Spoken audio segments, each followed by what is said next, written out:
I don't need you anymore. My husband said it in front of 300 parliament members. Then he slid the divorce papers across the table, right there, under the bright lights, in front of the entire nation. People expected tears, anger, begging. I just stared at the papers and smiled. I signed them without a single word. Everyone thought the Prime Minister had just freed himself from a useless wife. They were wrong, because 1 week later, something happened that made even him forget how to breathe. My name is Elena Carter. I am 41 years old, and 1 week ago, my husband became the Prime Minister of our country. Everyone saw him as a self-made leader. Strong, brilliant, charismatic. But the truth is, his story didn't begin on a political stage.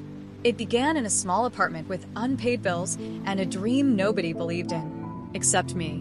When I met Adrian, he was passionate but invisible. He had speeches full of ideas but no audience, plans but no support, ambition but no path. People laughed at him. They said politics was for powerful families, not ordinary men. I didn't laugh. I listened, and slowly, I started helping. At first it was small things, editing his speeches late at night, correcting words, changing tone, teaching him how to speak, so people felt hope instead of pressure. Then it became more. I organized meetings, connected him with local supporters, handled invitations, prepared debates. He stood in front of crowds, but behind every speech, every strategy, every victory, was me, quietly working in the shadows. And I never asked for credit, because he was my husband, and his success felt like ours. Years passed. Local council became regional office. Regional office became national attention. Our home turned into a campaign headquarters. Phones ringing all night. Volunteers coming and going. Journalists waiting outside. Adrian changed slowly. Not suddenly. Just little things. He spoke less at home. Smiled more for cameras than for me. Started saying my campaign instead of our campaign. I noticed, but I ignored it. Because power changes people, right? And I believed love stayed stronger than ambition. I was wrong. Election season arrived. The biggest campaign of his life. Crowds chanting his name. Posters everywhere. News channels calling him the future of the nation. The night before the final debate, he was nervous. His hands were shaking. He looked at me and said, "Without you, I wouldn't be here." I smiled. I truly believed he meant it. That was the last time he ever said something like that. Election night came. The results appeared one by one. District after district turned in his favor. Supporters screamed. Fireworks exploded outside. And then, the announcement. Adrian Carter, elected Prime Minister. The hall erupted. People crying, celebrating, cameras flashing endlessly. I stood beside him, proud, exhausted, happy. I thought this was the beginning of our best chapter. I didn't know. It was the moment I was about to disappear from his story. 3 days later, he invited me to attend a private celebration inside Parliament. Important ministers, party leaders, foreign diplomats. Everyone congratulated him. But something felt strange. Adrian barely looked at me. His advisors surrounded him constantly, whispering, watching me, the woman who had been there from the start. Then suddenly, he asked everyone to take their seats. The room grew quiet. He stood at the head of the long table and called my name, Elena. His voice sounded formal, cold, not like a husband speaking to his wife, more like a leader addressing a stranger. A folder appeared in his hand, white papers, official stamps. He dropped them in front of me, hard. The sound echoed across the table. Then he looked straight at me and said, "I don't need you anymore." The room froze. He continued, his voice calm, almost bored. "You don't fit my life now. A prime minister needs a different image." A few people lowered their eyes. Others pretended not to listen. But everyone heard it. Everyone watched. I looked down slowly. Divorce agreement. 300 political leaders. Cameras. Witnesses. No warning. No private conversation. Just public humiliation. Served perfectly like a political announcement. I felt every gaze burning into me, waiting for tears, for anger, for me to beg. Instead, I lifted my head and smiled, because in that moment, I understood something Adrian didn't. He thought power came from a title. He believed becoming prime minister made him untouchable. He had no idea what had actually been protecting him all these years. I picked up the pen, signed my name calmly, and slid the papers back to him. Only one thought crossed my mind. You just destroyed the only person who kept your world standing. Adrian didn't even look surprised. He expected tears, arguments, a scene. Instead, I stood up quietly. The chair scraped against the floor. 300 powerful people watched me walk away from the Prime Minister without saying a single word. Behind me, applause started again. Music returned. Celebration continued, as if I had never existed. Outside Parliament, cameras flashed. Reporters rushed toward me. Mrs. Carter, how do you feel? Did you know about the divorce? Was the marriage already failing? I smiled politely. No comment. Then I entered my car and left. That was the last moment the country saw me as the Prime Minister's wife. The next morning, headlines exploded. Prime Minister announces divorce hours after victory. Experts talked about image change. Political analysts praised his bold decision. Social media called me the woman left behind. According to everyone, I had lost. Adrian moved fast. Within days, a younger public figure appeared beside him at events. New advisors, new stylists, new inner circle, people who had never seen the years of struggle, people who arrived only after success. He looked confident on television, untouchable, like a man finally free. I didn't call him. I didn't argue. I didn't defend myself. Instead, I went home, a quiet house outside the city.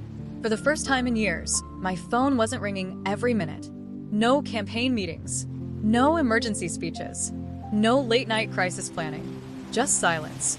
And honestly, it felt strange. I opened a drawer in my office. Inside were notebooks, files, old schedules, years of work, every step of his rise written carefully. I closed the drawer again. Not yet. 7 days passed. Exactly 7. On the 8th morning, the first crack appeared. I saw it on the news while drinking coffee. A reporter spoke quickly. Several major donors have postponed scheduled meetings with the Prime Minister's office. Small headline, easy to ignore. But I noticed, because those meetings never used to be postponed. They were always confirmed weeks in advance. Always. That afternoon, another update appeared. An international summit invitation suddenly delayed. Officials called it administrative review. Strange. Very strange. Adrian's government dismissed it as routine. But I knew better. Things don't become routine problems overnight. They begin quietly, like dominoes tipping one by one. 2 days later, another report. A senior party member resigned unexpectedly. No explanation. Just a short statement about uncertainty within leadership operations. Political commentators looked confused. They couldn't understand why support around the new Prime Minister felt unstable. After such a huge victory, that evening my phone rang. An unknown number. I stared at the screen for a moment, then answered. A familiar voice spoke carefully. Mrs. Carter, we were wondering if you're returning to work soon. I almost smiled. They weren't asking about my feelings. They were asking if I was coming back. I replied softly. I'm no longer part of the administration. Silence filled the line. Then the person said quietly, I see. They hung up, and I knew the message had already begun spreading. Meanwhile, Adrian appeared on television more often. His smile looked tighter now, his answers shorter. Journalists started asking uncomfortable questions. Funding delays, canceled meetings, policy negotiations slowing down. Nothing dramatic, just small problems. But small problems grow fast in politics. Late that night, another call reached me. This time from someone inside Parliament. Their voice lowered to a whisper. Things are different here since you left. I didn't ask what they meant. I already understood. For years, I had handled conversations nobody noticed, calmed tensions nobody saw, connected people who refused to work together. Without that invisible work, the machine began shaking. I turned off the television. The room was quiet again. Outside, the city lights glowed. Somewhere across town, Adrian was probably sitting in the Prime Minister's office, wondering why victory suddenly felt heavier. And for the first time since signing those papers, I allowed myself a deep breath. Not revenge, not anger, just acceptance. Because I hadn't taken anything from him. I had simply stepped away. 3 nights later, Adrian called me for the first time since the divorce. His voice didn't sound like a prime minister anymore. It sounded like a man realizing Something was terribly wrong. I stared at the phone for a few seconds before answering. Hello? There was silence on the other side. Then his voice came, lower than I had ever heard it. Elena, we need to talk. Not how are you? Not I'm sorry. Straight to urgency. I leaned back in my chair. What happened? I asked calmly. He exhaled sharply. Meet me tomorrow. Please. That single word told me everything. Please. Adrian Carter never said please. The next morning, I arrived at a private government office. No cameras. No reporters. Just security guards pretending not to recognize me. Inside, Adrian stood near the window.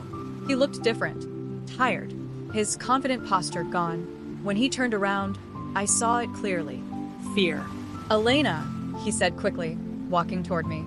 I don't understand what's happening. I said nothing. He continued speaking fast. Donors stopped answering calls. International meetings are being postponed. Party leaders are questioning decisions. People I trusted won't even return messages. His voice cracked slightly. It's like everything is falling apart at once. I watched him quietly. The same man who had humiliated me in front of the nation, now searching for answers. Finally, he asked, "Did you do something?" I smiled gently. No. And that was the truth. I hadn't attacked him. I hadn't exposed him. I hadn't taken revenge. I had only done one thing. I stepped away.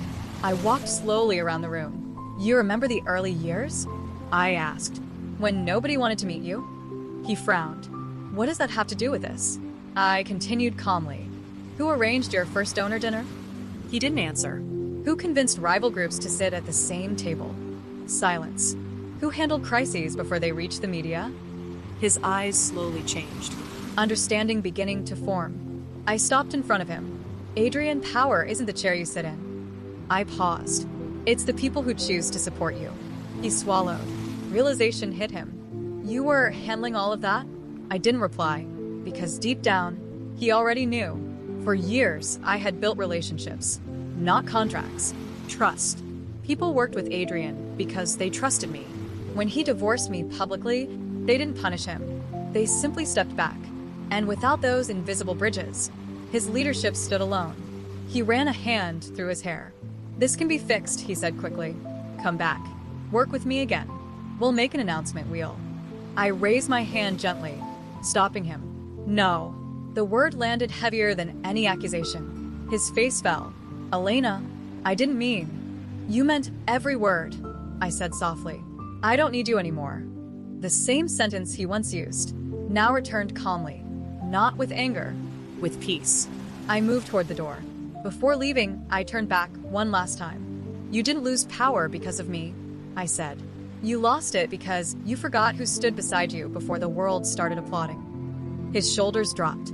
For the first time since becoming prime minister, he looked small, human. Weeks later, the news changed. Political allies withdrew support. Party leadership demanded restructuring. Commentators called it unexpected instability. No scandal, no dramatic revenge, just slow, unavoidable collapse.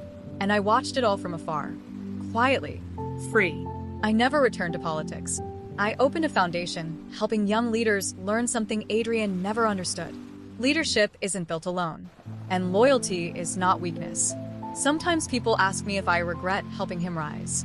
I always smile, because the truth is, I didn't lose anything that day in Parliament. I simply stopped carrying someone who believed he had learned to walk alone.